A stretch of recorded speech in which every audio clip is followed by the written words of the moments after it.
नाज़रीन, आप देख रहे हैं नवाज़ सरोश और मैं हूं शकील अहमद सल्फी। हमारा मुल्क हिंदुस्तान दुनिया की सबसे बड़ी जमहूरियत है। जमहूरियत सिर्फ इंतखाबात से नहीं चलती, जमहूरियत चलती है आज़ाद इदारों। लेकिन अगर आज़ाद इदारे ही दबाव में आ जाएं तो फिर जमहूरियत का क्या होगा। इससे मरकज़ में एनडीए की सरकार आई है, उस पर यह इल्ज़ाम लगता रहा है कि जितने जमहूरी इदारे हैं उन सबको उसने अपनी गिरफ्त में ले रखा है और वो इदारे आज़ादाना तौर पर काम नहीं कर पा रहे हैं। CBI, ED, IT, election commission वगैरह पर मुस्तकिल इल्ज़ामात लगते रहते हैं। बल्कि कई बार ऐसा हुआ है कि इस बात पे अदलिया ने भी नाराज़गी जाहिर की है। लेकिन आज सूरत हाल ये है कि अब अदलिया भी हुकूमत की गिरफ्त से, इंतज़ामिया की गिरफ्त से महफूज नहीं है। पै दर पै ऐसे वाक़यात होते रहते हैं जिनसे लगता है कि अदलिया पर इंतज़ामिया का दबाव है और शायद वो फैसला आज़ादी के साथ नहीं कर पा रही है। आपको याद होगा संभल का वाक़या। वहाँ पे जो चीफ जुडिशल मजिस्ट्रेट थे, उन्होंने वहाँ के उस वक्त के सीईओ, जब वहाँ पे हादसा हुआ था, और 12 पुलिस अहलकारों के खिलाफ एफआईआर दर्ज करने का ऑर्डर दिया। अब उस ऑर्डर के बाद हंगामा हो गया। सीईओ योगी से मिलने जाते हैं, 2 घंटे तक उनकी मुलाकात होती है। फिर ये होता है कि वहाँ के जो एसपी हैं वो उस ऑर्डर को मानने से इनकार कर देते हैं। वो कहते हैं कि वो उसके खिलाफ हायर कोर्ट जाएंगे। बात यही नहीं रुकती, होता यह है कि मजिस्ट्रेट साहब का तबादला कर दिया जाता है और उनको सुल्तानपुर में, 200 किलोमीटर दूर है वहाँ से, सुल्तानपुर में उनको सीनियर डिवीज़न जज बनाया जाता है। कहते हैं कि वो रैंक एक ही है, लेकिन यह है कि कोर्ट में या अदालती निज़ाम में उसको डिमोशन या तनज़्ज़ुली समझा जाता है। मामला क्या है? मामला यह है कि अनुज चौधरी जो सीईओ थे वो योगी आदित्यनाथ के महबूब नज़र रहे हैं, उनके पसंदीदा ऑफिसर रहे हैं और संभल वाक़े में उनका रोल हुकूमत के लिहाज से बहुत बेहतर रहा है। जबकि जाहिर है कि उन पर यह इल्ज़ाम है कि उन्होंने गलत तरीके से गोली चलाई या गोली चलवाई, तो मजिस्ट्रेट साहब का तबादला कर दिया गया और उनकी जगह पर जो चीफ जुडिशियल मजिस्ट्रेट मुकर्रर किए गए वो वही थे जिन्होंने संभल मस्जिद के सर्वे का ऑर्डर दिया। इस के वाक़यात होते नहीं है अदालतों में, लेकिन ये हुआ और हुआ तो उस पर रिजगमेंट हुआ और वहाँ के वकला ने शदीद एहतजाज किया। उस एहतजाज के बाद जो बाद में सीजेएम बनाए गए थे उनको भी हटा दिया गया। हटा दिया गया का मतलब यह है कि उनका भी तबादला कर दिया गया और फिर एक नए सीजेएम को वहाँ पे उनका तकर्रुर किया गया। इसी तरह से कई ऐसे वाक़यात हैं जो ये इशारा करते हैं कि अदलिया या जुडिशरी सख्त दबाव में। आपको जस्टिस लोया याद होंगे। हुआ यह था, वो वाक़या भी आपको याद होगा कि मामला सोहराबुद्दीन शेख और कौसर बी का था। सोहराबुद्दीन शेख इनकाउंटर में मारा गया, बाद में कौसर बी की भी लाश मिली और उसमें एक गवाह था, वो उसकी भी बाद में लाश मिली। फिर कोर्ट में मामला गया।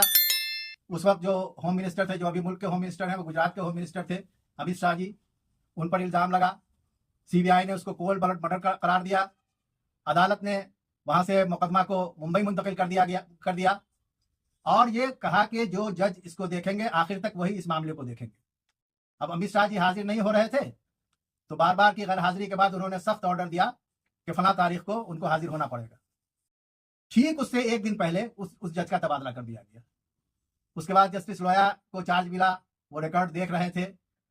इसी दरमियान वो किसी फंक्शन में गए, वहाँ रात में ठहरे और उनके सीने में दर्द हुआ, उनको हॉस्पिटल ले जाया गया। लेकिन हॉस्पिटल जिस अंदाज में ले जाया गया वो चौंका देने वाला है। वहाँ पे जाहिर है कि गाड़ियों की कमी नहीं रही होगी, ड्राइवरों की कमी नहीं रही होगी, उनको ऑटो से ले जाया गया और फिर उसके बाद उनका इंतकाल हो गया। तो इस तरह के वाक़यात होते रहते हैं। आपको ये भी याद होगा कि जब दिल्ली फसादात के मामले में जस्टिस मुरलीधरन ने हुकूमत के खिलाफ फैसला दिया तो रातों रात उनका तबादला कर दिया गया। अभी 2-3 दिनों कबल एक जस्टिस है, जस्टिस उज्जवल भुइयां, सुप्रीम कोर्ट में, उन्होंने एक वाक़या बताया और उस पर अपनी सख्त नाराज़गी का इजहार किया। उन्होंने कहा कि मध्य प्रदेश के हाई कोर्ट के एक जज थे अतुल श्रीधरन, उनका तबादला पहले छत्तीसगढ़ हाई कोर्ट में किया गया। ट्रांसफर पोस्टिंग ये नॉर्मल बात है, होती रहती है इंतजामी नुक्ता नज़र से, लेकिन बाद में फिर उनका तबादला वहां से रद्द करके उनको इलाहाबाद हाई कोर्ट भेज दिया गया। इलाहाबाद हाई कोर्ट में वो 7वें नंबर पर उठे, 7वें नंबर पर हो गए। अगर वो छत्तीसगढ़ में रहते तो उनकी तीसरी पोजीशन होती, वो तीसरे नंबर पर होते। तो मामला सिर्फ ट्रांसफर का नहीं था। ट्रांसफर इस तरह से हुआ कि हुकूमत ने ट्रांसफर करने के लिए, हुकूमत की ईमा पर यह ट्रांसफर हुआ और जस्टिस भुइयां इसकी सख्त मुखालफत की। उनका तबादला क्यों हुआ?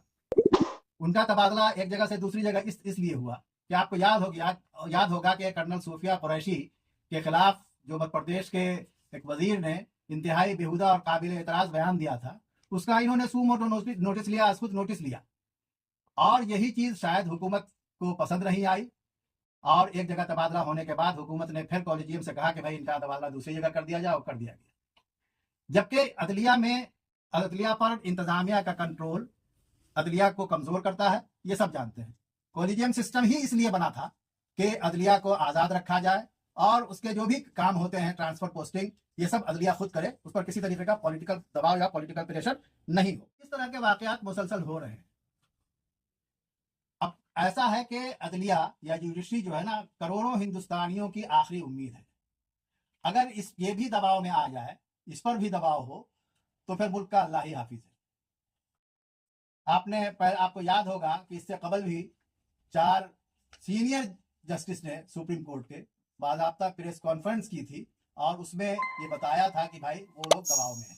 हालांकि उनमें से एक दो ऐसे भी रहे जिन्होंने बाद में हुकूमती ओहदे कबूल किए। ये एक अलग मसला है। लेकिन यह है कि अदलिया को जिस तरह से आज़ाद होना चाहिए वो आज़ाद नहीं है। और अगर अदलिया भी आज़ाद नहीं है, ये आखिरी उम्मीद है, आखिरी इदारा है जिस पर लोगों का भरोसा है। अगर ये भरोसा भी खत्म हो जाए तो समझिए कि जमहूरियत नहीं बचेगी। ऐसी सूरत में इस बात की बहुत ज़रूरत है कि अदलिया को हर तरह के बाहरी दबाव से, उसको एक्सटर्नल प्रेशर से और ख़ास तौर से इंतज़ामिया के दबाव से बचाया जाए। कई जो सीनियर वकील हैं, सीनियर वकला हैं या रिटायर्ड जजेस हैं, उन लोगों ने इस पर सख्त तशवीश का इजहार किया है। कई लोगों ने तो कॉलेजियम सिस्टम को ही बदलने की बात की है। हालांकि ये बात वो लोग ज़्यादा बेहतर तरीके से कह सकते हैं। प्रशांत भूषण कहते हैं कि वो जुडिशियल कमीशन की बात करना चाहते हैं, जुडिशियल कमीशन होना चाहिए, कॉलेजियम सिस्टम में नक्स है। खुद जस्टिस भुइयां ने भी कहा है कि इसमें कुछ खामियां हैं, लेकिन उन खामियों का ये मतलब नहीं है कि अदलिया या जुडिशरी जो है वो इंतजामिया की मुदाखलत को तस्लीम कर ले।